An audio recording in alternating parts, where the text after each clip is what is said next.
Welcome to this tutorial video on how to copy a sheet, either with its data or without.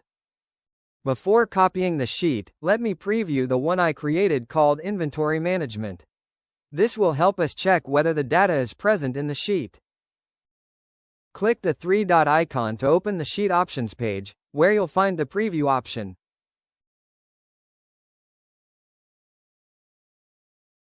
As you can see, the sheet contains data such as the item ID, item name, price, and vendor email. Now, let's return to the Options page to copy the sheet without data.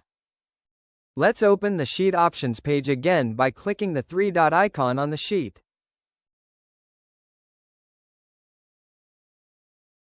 Click the Copy Sheet Without Data option to duplicate the original sheet without its data. The sheet has been copied successfully.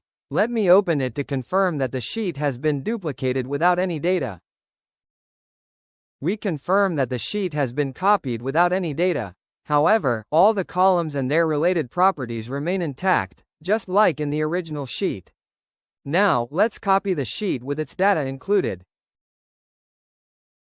Click the three-dot icon on the original sheet to open the Sheet Options.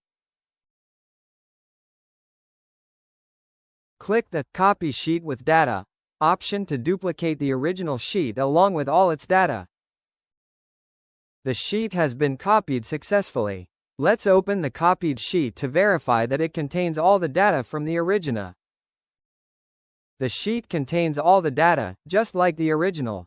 That's it. I hope you now understand how to copy a sheet with or without data. See you in the next tutorial video.